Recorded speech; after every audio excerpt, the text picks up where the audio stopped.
에베소서 1장 2절의 말씀 다 같이 합독하도록 하겠습니다. 하나님 우리 아버지와 주 예수 그리스도로 쫓아 은혜와 평강이 너희에게 있을지어다. 아멘. 하나님의 말씀입니다. 오늘 본문 말씀 에베소서 1장 2절의 말씀은 에베소 성도들을 향한 사도 바울의 인사말을 기록하고 있는 부분입니다. 사도 바울의 서신서들 가운데 무려 12권이 은혜와 평강을 기원하는 인사말로 시작하고 있습니다. 그리고 그 12권의 서신서 중에서 7권의 서신, 로마서, 고린도전서, 고린도후서, 에베소서, 빌립보서, 빌레몬서 이렇게 7개의 서신서에는 오늘 본문 1장 2절에 나오는 이 인사말이 토시 하나 안 틀리고 똑같이 기록되고 있어요. 사도 바울의 서신서 중에서 무려 12권의 은혜와 평강을 기원하고 있고 7개의 서신서에서 토시 하나 안 틀리고 똑같이 기록되고 있기 때문에 많은 사람들이 바울의 인사말을 진지하게 대하지 못하는 그런 경향이 매우 강하게 나타납니다. 우리도 다른 사람의 편지를 받게 되면 그 인사말들에 주목하지 않는 경우가 많아요. 우리가 여기에서 그런 실수를 범해서는 안 된다는 것을 말씀을 드리고자 하는 것입니다. 사도 바울의 인사를 의례적이거나 형식적이거나 기계적인 인사말로 소홀히 여기서는 결코 안 됩니다. 사도 바울께서 에베소 교인들에게 전하는 인사말은 사도 바울의 간절한 그 마음의 소원이요. 인사 중에서 인사요. 최고의 인사요. 축복 중의 축복인 최고의 축복입니다. 무엇보다도 사도 바울의 인사말에는 사도 바울이 간절하게 선포하고 있는 복음의 진수가 1장 2절 말씀 속에 담겨 있는 것입니다. 은혜와 평강은 복음을 뒷받치고 있는 두 개의 기둥이다라고 말할 수 있습니다. 그래서 오늘 설교의 제목은 두 개의 기둥입니다. 지난주의 설교의 제목은 두 개의 집입니다.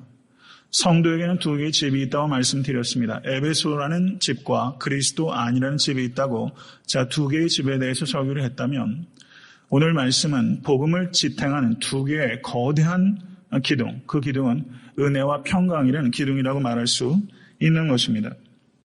복음은 은혜의 샘에서 시작해서 평강의 바다로 들어간 것이다 라고 표현할 수 있을 만큼 은혜와 평강이 바로 복음의 진수를 나타내는 가장 주요한 신학적인 주제라고 말할 수 있을 것입니다.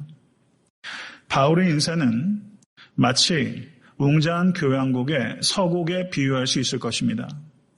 교향곡의 서곡에 나오는 주제가 각 악장마다 전개되고 발전되면서 그리고 절정에 치닫는 것처럼 사도 바울의 인사말은 이 서신서의 서곡과 같아서 이 서곡에 나오는 주제가 서신의 본론에서 전개되고 발전되고 변주되고 절정에 이르는 형식으로 에베소서가 기록될 것입니다.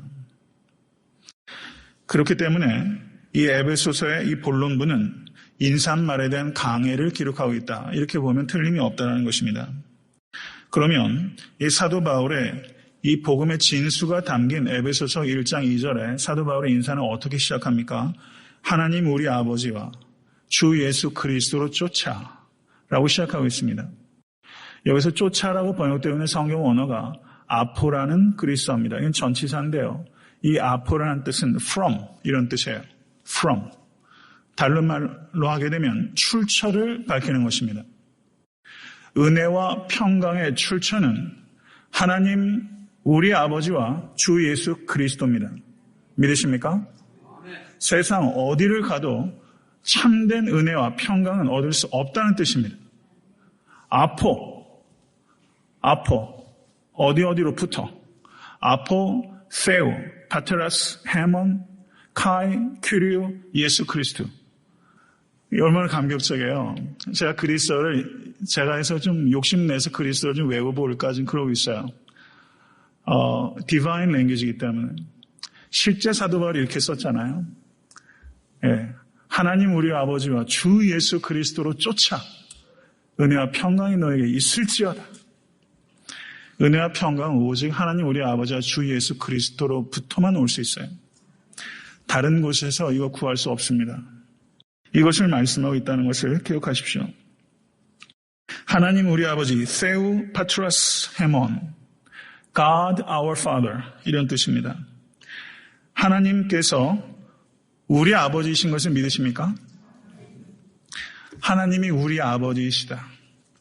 인간이 어떻게 하늘에 계신 하나님을 아버지라고 부를 수 있게 됐습니까? 그것은 하나님의 아들이신 예수께서 이 땅에 인간의 몸을 입으시고 오셔서 십자가에 달리시기까지 순종하심으로 말미암아 인간이 하나님을 거룩하신 하나님을 아바 아버지라 부를 수 있게 된 것입니다. 할렐루야. 이것이 복음입니다. 율법의 저주를 받을 수밖에 없는 우리들을 위해서 예수께서 십자가에서 율법의 마침이 되셨습니다. 율법의 마침이 되심으로 말미암아 우리를 자유케 해주신 것입니다. 그러한 자유는 우리의 존재나 우리의 공로로 말미암은 것이 아니라 전적으로 우리 주 예수 그리스도로 말미암아 값없이 우리에게 주어진 선물입니다.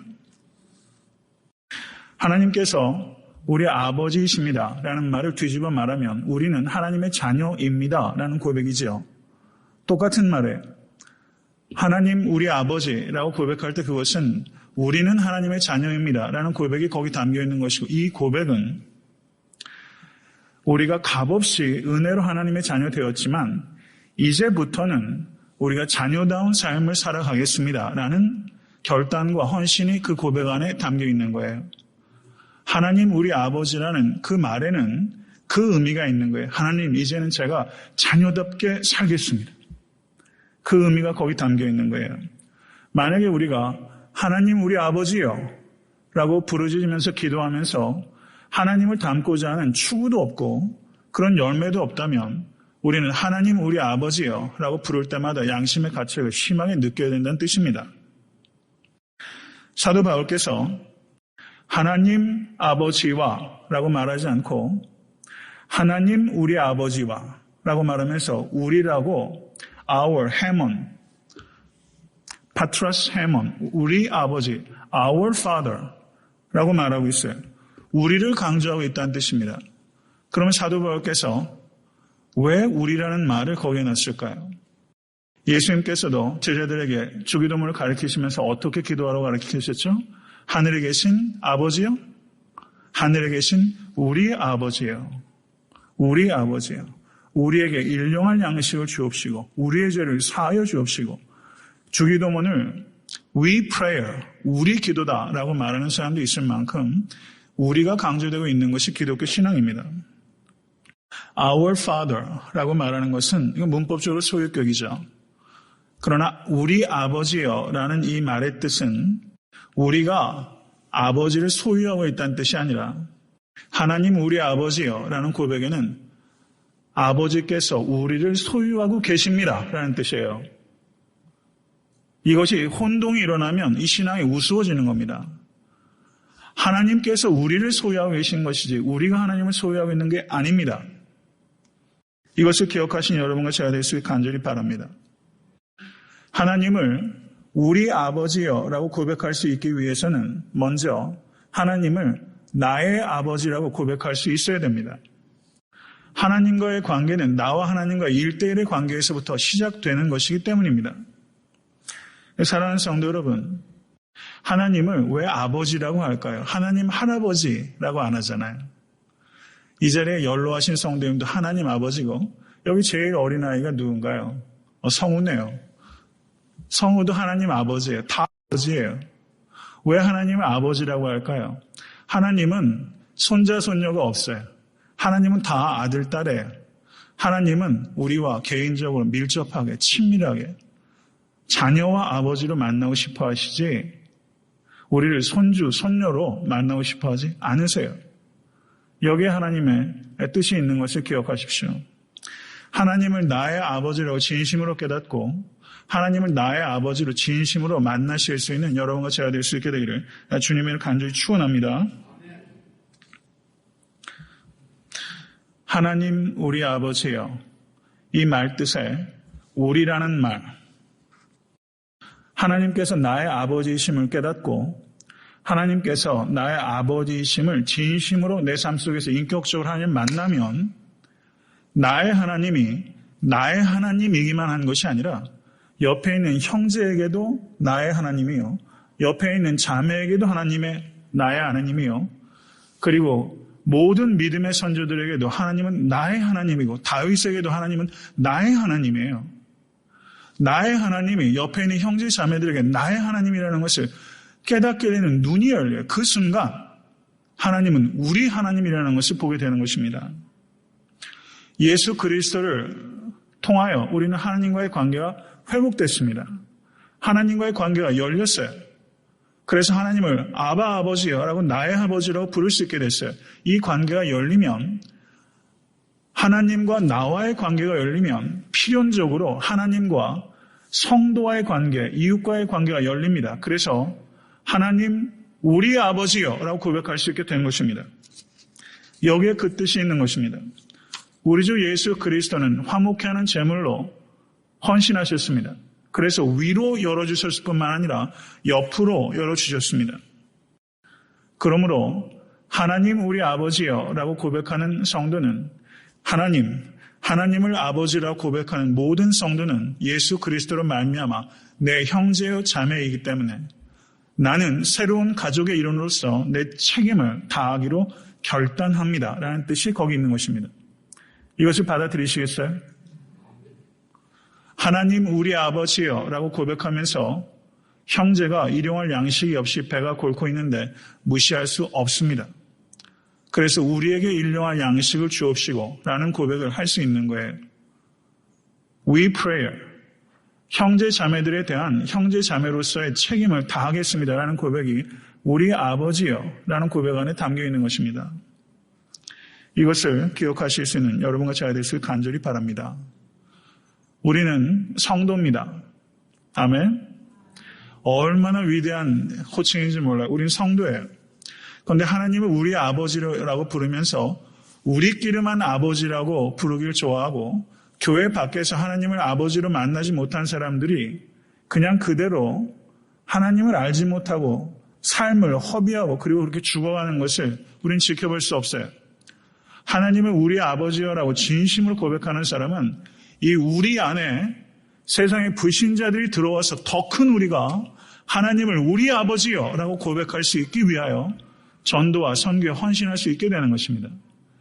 그래서 하나님 우리 아버지여라는 고백 안에는 하나님 내가 복음의 증인으로서 더 큰 우리가 될 수 있기 위해서 내 삶을 드리겠습니다라는 결단이 그 안에 있는 거예요.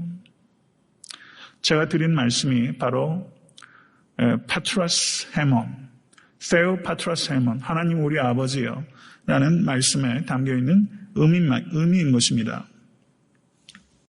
은혜와 평강의 또 다른 원천은 주 예수 그리스도이십니다. 아멘. 주 예수 그리스도, 큐리오 예수 그리스도. 주 예수 그리스도란 말에는 여기에는 서술어는 없어요.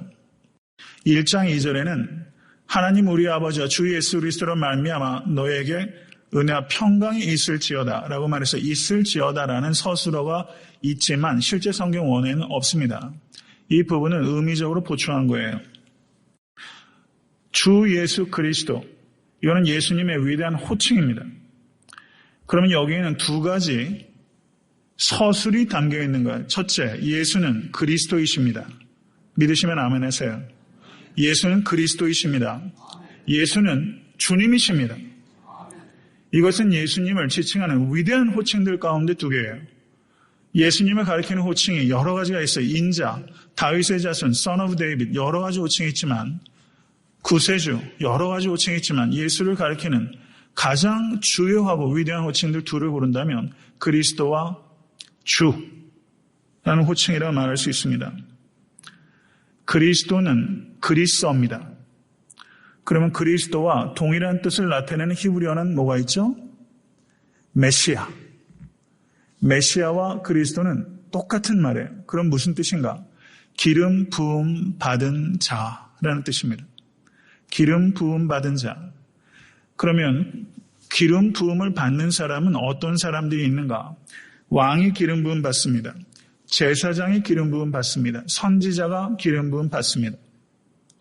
이스라엘 백성들은 왕이 됐든 제사장이 됐든 선지자가 됐든 그들의 후손 가운데 기름 부음 받은 그리스도가 나와서 로마의 억압으로부터 그리고 헤롯 대왕과 헤롯의 후손들의 폭압으로부터 우리를 정치적으로, 군사적으로, 현세적으로 구원해 줄 왕, 그 왕을 이스라엘 백성들은 기다리고 있었습니다.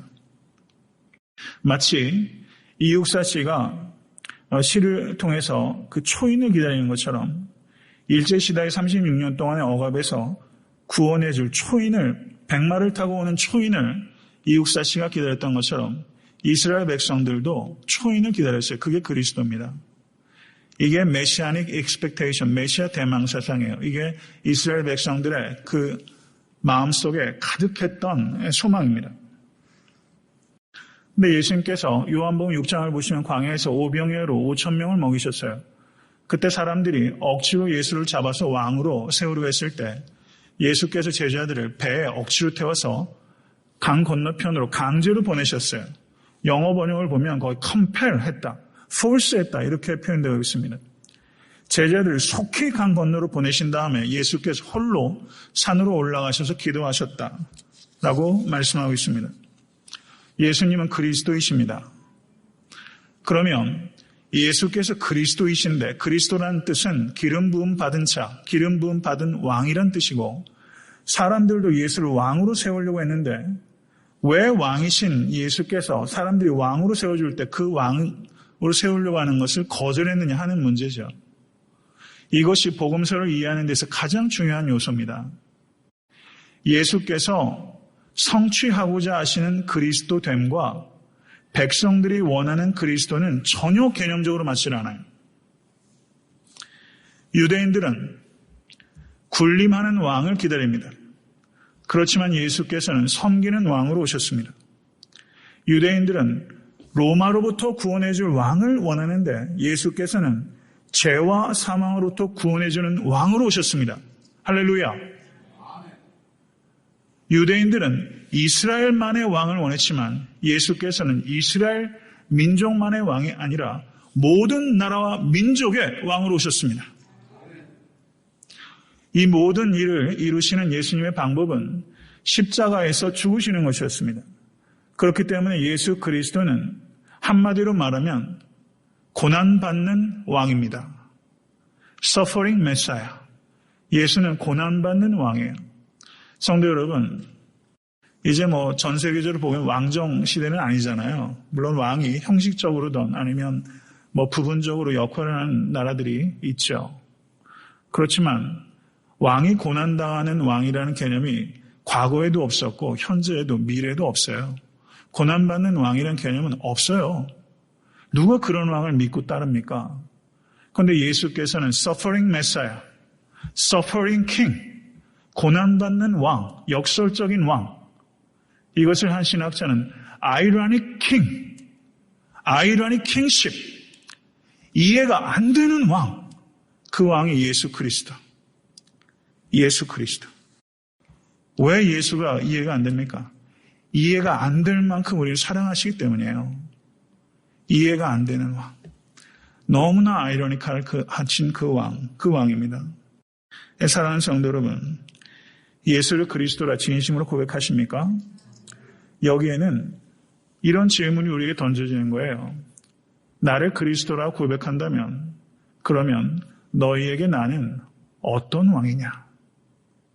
어떤 왕이냐? 그걸 예수님께서 물으시는 거예요. 예수님께서는 대답하셨어요. 나는 고난받는 왕이다. 나를 따라오려거든 누구든지 자기를 부인하고 자기 십자가를 지고 나를 쫓을 것이니라. 예수님께서 어렵지 않게 대답하셨어요. 어렵지 않아요. 이해하기 어렵지 않아요. 그대로 살기가 어려운 거예요. 사랑하는 성도 여러분, 예수께서 그리스도이심을 진심으로 고백한다면 우리는 세상에서 자기 이름과 자기 영광을 위해서, 사람들을 위해서, 군림하기 위해서 살 수 없습니다. 예수님을 그리스도라고 고백한다면 우리는 낮고 작은 자들을 섬기는 삶을 살아갈 수밖에 없는 것입니다. 이것이 예수님을 그리스도라고 고백하는 사람들의 필연적인 삶의 태도예요. 예수님을 그리스도라고 하면서 예수님께서 가셨던 길을 걸어가지 않을 수 없습니다. 예수님을 그리스도라는 고백은 단순하게 그냥 그런 고백, 언어에 있지 않아요. 그 삶에 내가 동참할 때 그 고백이 비로소 의미를 갖습니다. 이것을 기억하신 여러분과 제가 될 수 있게 주님을 간절히 축원합니다. 또한 예수님께서는 주님이십니다. 아멘. 주님이란 말이 그 영어로 말하면 Lord란 뜻이에요. Lord. 주라는 말은 구약 성경을 보면 오직 여호와 하나님, 야훼 하나님만이 주란 이름을 가지실 수 있어요. 그런데 이 이름을 주란 호칭을 예수께서 가지십니다. 이것은 예수님께서 하나님이시라는 것을 의미하는 것입니다. 예수는 하나님이십니다. 많은 현재 리버럴 신학자들이 예수님의 하나님 되심을 부인해요. 예수님의 신성을 부인하는 사람은 신학자일 수는 있지만 성도일 수 없습니다. 이렇게 얘기하는 사람이 세상에 얼마나 많은지 몰라요. 예수의 신성을 부인해요. 예수님은 주님이십니다. 이것은 예수님은 하나님의 아들이십니다. 라는 고백과 같은 거예요. 제가 몇 번 말씀드렸지만 예수는 하나님의 아들이십니다. 라고 고백할 때 그 뜻은 하나님과의 관계 속에서 예수의 신성을 나타낼 때 하나님의 아들이라고 얘기하는 것이고 예수님과 피조물과의 관계 속에서 예수의 신성을 나타낼 때는 예수님을 주님이라고 표현하는 것입니다. 그러므로 하나님의 아들, Son of God 라는 말과 이 Lord, 주님이란 말은 예수의 신성을 나타내는 서로 다른 표현이다. 이렇게 볼 수 있는 것입니다. 사랑하는 성도 여러분, 예수님께서 하나님의 아들이십니다. 그런데 우리가 살고 있는 시대는 예수님은 great teacher, 위대한 스승입니다. 혹은 great philosopher 이렇게 말하거나 그러면 세상 사람들은 좋다고 그래요. 그렇게 말하면 싫어하지 않아요. 위대한 스승이 세상에 많잖아요. 소크라테스도 있고 붓다도 있고 여러 가지 스승들이 많잖아요. 위대한 스승이라고 말하면 우리는 아무 문제가 없어요. 그런데 세상 사람들은 그렇게만 말하라고 그래요. 그런데 우리는 그렇게 말할 수 없습니다. 예수님은 위대한 스승이 아니에요. 예수님은 하나님의 아들이십니다. 예수님은 그리스도이십니다. 예수님께서 이 땅에 생명을 주시러 오신 분이에요. 이것에 대해서 우리는 조금도 한순간도 물러설 수 없어요. 이게 복음입니다. 사랑하는 성도 여러분, 만약에 예수님께서 하나님의 아들이 아니시라면 예수께서 십자가에 달리신 사건은 아무 의미가 없어요. 십자가는 실패예요. 그런데 예수께서 하나님의 아들이시기 때문에 그리고 하나님께서 예수를 죽음 가운데서 불러 일으키셨기 때문에 십자가는 비로소 의미를 갖게 돼요. 부활을 통해서 십자가를 볼 때 십자가는 대속의 사건이 되는 것입니다. 아멘. 그래서 예수께서 부활하신 사건으로 말미암아 예수는 그리스도요 하나님의 아들이심이 입증되신 것입니다. 할렐루야. 예수님은 처음부터 하나님의 아들이셨어요. 그런데 예수께서 부활하심으로 예수님께서 하나님의 아들이심이 증명된 것입니다. 예수님께서 하나님의 아들이 그 시간 되신 것이 아니라 예수께서 하나님의 아들이심이 그 순간 증거가 된 것입니다. 그러므로 예수 그리스도의 부활은 예수 그리스도의 십자가가 실패가 아니라 승리라는 것을 선포합니다. 예수 그리스도는 십자가 위에서 실패하신 것이 아니라 victor, 승리자로서 죄와 사망에 대해서 승리하셨습니다. 그 의미를 갖게 된 것입니다. 사랑하는 성도 여러분, 예수님께서 하나님의 아들이시라는 것을 과학적으로 증명할 수 있을까요? 없을까요? 있다고 생각하세요? 없다고 생각하세요? SBS라든가 그 미디어 같은 데를 통해서도 이런 문제를 많이 다뤄요. 세상 그 미디어에서 많이 다룹니다. 이런 이슈들을. 예수님이 하나님의 아들이심을 과학적으로 증명할 수 없습니다. 그렇다면 예수님께서 하나님의 아들이 아니시라고 과학적으로 증명할 수는 있겠습니까? 없겠습니까? 그건 역시 불가능해요. 예수님께서 하나님의 아들이시라는 것은 과학적으로 입증되지도 혹은 과학적으로 부정되지도 않습니다. 예수님은 과학 아래에 있는 존재가 아니기 때문입니다. 예수님께서는 과학적으로 입증이 돼서 하나님의 아들이심을 선포하는 것이 아니라 예수께서 하나님의 아들이심을 믿으세요? 어떻게 믿게 되셨어요? 과학 점수가 빵점이라서? 네, 나는 전혀 과학적인 사고가 안 돼서? 그래서 예수님 하나님의 아들이시라 믿으세요? 어떻게 입증도 안 되는 걸 그렇게 믿으세요? 지성적이지 못하게. 어떻게 생각하세요? 어떻게 지성이니?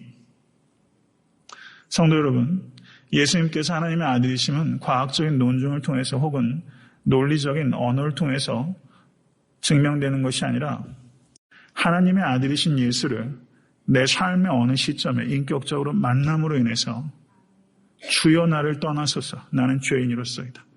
그 예수를 만남으로 예수께서 하나님의 아들이심을 깨닫는 영적 지식이에요. 이거는 과학적 지식이 아니에요. 논리적 지식이 아니에요. 이것은 영적 지식이에요. 만남을 통해서 얻게 되는 지식이에요. 사랑하는 성도 여러분, 이것을 기억하실 수 간절히 바랍니다.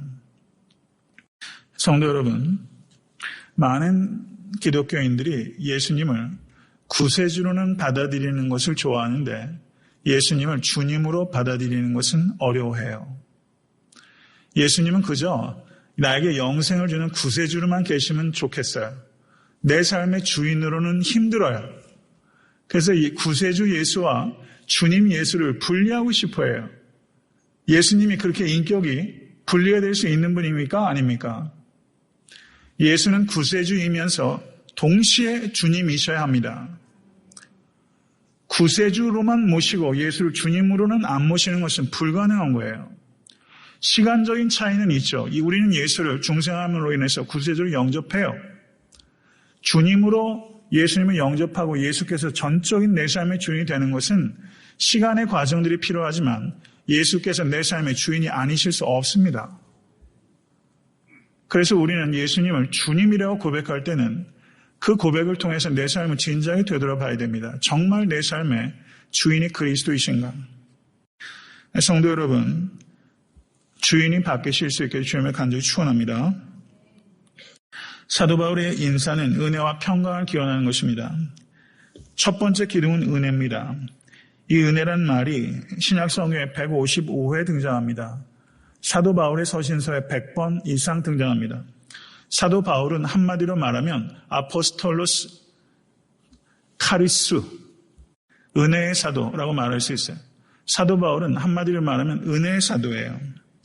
사도 바울께서 나의 나 된 것은 하나님의 은혜로 된 것이니 이렇게 말했어요. 사도 바울의 인생을 설명할 때 은혜를 빼며 사도 바울은 설명이 안 되는 사람이에요.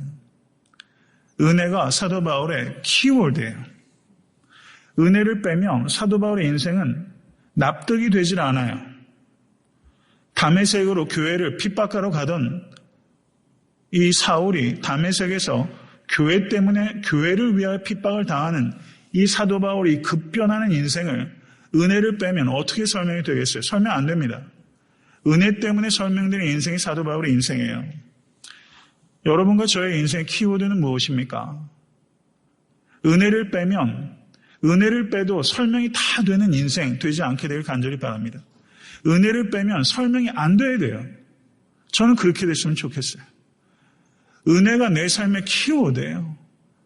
전적인 하나님의 은혜다라고 우리가 입술로만 할 것이 아니라 정말 은혜가 아니고서는 내 개인의 삶이 설명이 되지 않는 그런 인생 살아가실 수 있는 여러분과 제가 될 수 있게 주님을 간절히 축원합니다. 은혜는 무자격하고 무가치한데 값없이 전적으로 주어지는 것을 은혜라고 합니다. 은혜 받게 되면요, 사건과 사람을 보는 눈이 바뀌어요. 눈이 바뀌어요. 사도 바울은 이방인을 극도로 혐오하던 사람이에요. 그런데 사도 바울은 이방인을 위한 사도가 됐어요. 이런 변화는 180도 바뀐 거예요. 이 변화는 은혜가 아니고선 불가능한 것입니다. 사도 바울께서 이방인을 극도로 혐오했는데 로마서 1장 14절에 뭐라고 말하냐면 헬라인이나 야만이나 지혜 있는 자나 어리석은 자에게 다 내가 빚진 자라 라고 말하면서 이방인들에게 내가 빚졌다 라고 말하고 있어요. 성도 여러분, 내 마음속에 지금 누군가를 극도로 미워하는 사람이 혹 있다면 성도 여러분, 그거는 내 의지의 윤리 가지고 그거 안 바뀔 거예요, 아마. 미움은 계속 쌓이는 것이 본성이에요. 속성이에요. 그리고 내가 상합니다. 그 사람을 바라보는 관점이 어떻게 바뀔 수 있을까요? 은혜 받으면 바뀌어요. 은혜 받으면 사건과 사람을 바라보는 눈이 바뀌고 내 인생을 바라보는 눈도 바뀌어요. 내 인생이 세상적으로 보면 부끄러움 투성인데 은혜 안에서 보면 부끄럽지 않아요. 부끄럽지 않아요. 사랑하는 성도는 은혜 안에서 모든 것들을 바라보실 수 있는 여러분과 제가 될 수 있게 되기를 주님으로 간절히 축원합니다. 오늘 찬양을 할 때 은혜에 대해서 찬양했어요. 가사가 얼마나 좋은지 몰라요. 은혜를 받으면 이전에 좋던 것 이제는 값없이 되고 이런 경험 하시잖아요.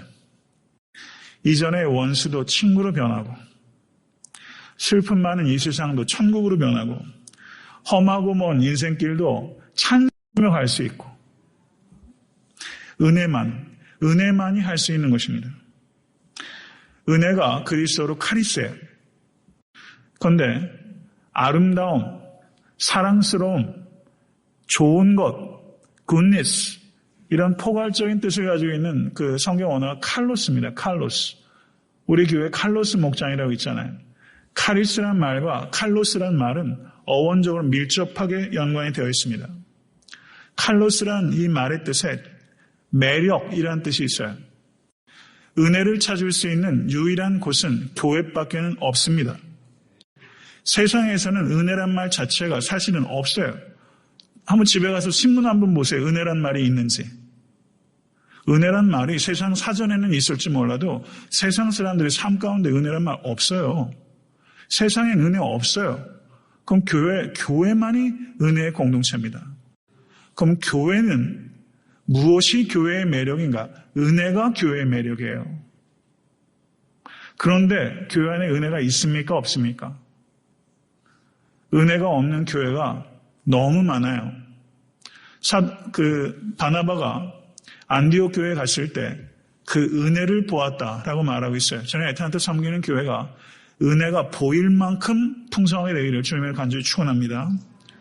정말 매력 있는 성도는 은혜가 있는 성도예요. 정말 매력적이에요. 은혜가 있는 성도 되실 수 있게 되기를 간절히 바랍니다. 두 번째 기둥은 평강입니다. 평강이 그리스어로 에이레네예요. 에이레네. 예전에 얼마 전에 우리 교회를 방문하셨던 한 중국 크리스찬 남자가 한국 분이시고 아내가 중국 분이셨는데 그분의 이름이 아이린 백이었어요. 아이린이란 이름이 에이레네에서 온 거예요. 평화라는 뜻입니다. 에이레네. 예수님께서 제자들과 이별을 하시면서 가르치실 때 이렇게 말씀하셨습니다. 평안을 너희에게 끼치노니 곧 나의 평안을 너희에게 주노라. 예수님께서 평안을 주실 수 있는 분은 하나님 우리 아버지와 우리 주 예수 그리스도입니다. 내가 평안을 너희에게 주노라. 이렇게 말하실 수 있는 사람은 하나님밖에 없어요. 너희로 내 안에서 평안을 누리게 하려 함이라. 예수님께서 이렇게 약속하셨습니다. 그리고 예수님께서 부활하셔서 제자들에게 오셨어요. 제자들이 무서워서 문을 다 닫고 있었죠. 그런데 예수님께서 부활의 몸으로 그 문을 열고 오신 것이 아니라 벽을 통과하셔서 제자들 한가운데 나타나셔서 예수님께서 뭐라고 말씀하십니까? 평강이 있을지어다. 평강이 있을지어다. 예수 그리스도께서 우리에게 가져다 주시는 평강은 예수님의 십자가와 부활의 결과입니다. 죄로 말미암아 하나님과의 peace with God, 하나님과의 평화가 깨졌고 죄로 말미암아 다른 사람들과의 관계가 깨졌고 죄로 말미암아 자기 자신과의 관계가 깨졌어요. 자살하는 일들은 다 죄의 결과예요. 자기 자신과 평화가 깨졌기 때문입니다. 그런데 예수 그리스도로 말미암아 이 평강이 우리에게 주어졌는데 이 평강은 하나님과의 평화가 회복되고 다른 사람들과의 평화가 회복되고 그리고 자기 자신과의 평화가 회복된 겁니다. 우리는 더 이상 이리가 아니에요. 다른 인간에 대해서 이리도 아니고 내 자신에 대해서도 이리가 아닙니다. 우린 평화가 회복된 것입니다. 그러므로 성도는 이 세 가지 관계에서 평화를 누리는 존재예요. 사랑하는 성도 여러분, 정말 이 세 가지 관계에 있어서 평화를 누리고 계십니까? 하나님과의 평화, 이웃과의 평화, 그리고 자기 자신과의 평화. 자기 자신과 평화하지 못할 때 우울증에 걸리는 거예요. 성도 여러분, 이 평안을 주님께서 성도님들께 지금 이 시간 주실 수 있게 되기를 간절히 축원합니다. 샬롬이라는 말이 에이레네라는 말과 똑같은 말이에요. 평화가 세상에서 이야기하는 평화는 전쟁이 없으면 평화라고 그래요. 그런데 성경적인 의미에서 말하는 평화는 전쟁이 없는 그런 소극적인 차원에서의 평화를 얘기하는 게 아니에요. 제가 일전에도 말씀드린 적이 있는지 모르겠지만 소련과 미국이 지금 러시아라고 그러나요? 미국이 핵폭탄이 많으니까 어때? 전쟁이 일어납니까? 안 일어납니까? 전쟁이 일어나면 다 망하죠. 이거는 뭐가 갖다주는 평화입니까? 핵이 가져다주는 평화예요. 이런 류의 평화가 아니에요. 서로 증오하는데 이 핵 때문에 지켜지는 이런 거짓 평화가 아니라 샬롬, 에이레네라는 이 평화는 하나님께서 인간에게 주시길 원하시는 최고, 우리가 하나님께서 주시는 최상의 것들이 누려지는 그 상태가 샬롬이에요. 이것을 예수께서 우리에게 주시는 것입니다. 이 평안이 성도님들의 영혼 가운데 풍성하게 임하게 되기를 주님을 간절히 축원합니다. 말씀을 맺습니다. 유대인들은 만나면 샬롬 그렇게 인사해요. 그런데 예수께서 부활하심으로 말미암아 진정한 샬롬이 이 땅에 임한 것입니다. 유대인들이 상상하지 못했던 샬롬이 가장 완벽한 상태로 우리 주 예수 그리스도의 십자가와 부활의 사건 뒤에 예수께서 내가 너에게 평안을 주노라. 이 평화는 그전에 인류의 역사 가운데 없던 평안이에요. 이 평화가 여러분과 저에게 주어진 거예요. 이것을 정말 믿으시고 누리실 수 있는 여러분과 제가 되시길 간절히 바랍니다. 이 평안, 이 은혜 정말 가지고 계시면 우리는 요동하지 않을 수 있어요. 이 세상 얼마나 거친 바람과 그리고 경랑입니까? 요동하죠. 그런데 복음의 두 가지 진수인 은혜와 평안을 진심으로 받아 누리는 사람은 요동하지 않습니다. 조슈아 리프만이라는 소설가가 쓴 Peace of Mind라는 소설이 있습니다. 이 책의 주인공이 어떤 노인을 찾아가서 상담을 합니다. 그러자 이 노인이 이 주인공에 말합니다. 당신이 원하는 게 무엇인가? 그러자 대답합니다. 나는 첫째 건강을 원하고, 둘째는 재물을 원하고, 셋째는 미모를 원하고, 넷째는 재능을 원하고, 다섯째는 권력을 원하고, 여섯째는 명예를 원합니다. 아주 기회가 한 번이라는 듯이 다 얘기했네요. 이 6가지 다 듣네요. 그런데 이 노인이 청년을 보고서 이렇게 말합니다. 청년, 그러나 평안이 없으면 아무것도 즐길 수 없게 될 것이네. 이렇게 말했어요. 평안이 없으면 이 모든 것을 다 가지고 있어도 행복할 수 없어요. 평안만이 행복을 가져다 주는 것이고, 이 평안은 오직 하나님 우리 아버지와 우리 주 예수 그리스도로 말미암아 오는 것입니다. 말씀을 맺습니다. 카리스 휘민 카이 에이렌의 아포세우 파트라스 헤몬 카이 큐리우 예수 그리스도. 이것이 사도 바울께서 사도들에게 했던 말씀이에요. 한번 외워보실래요? 기도하겠습니다.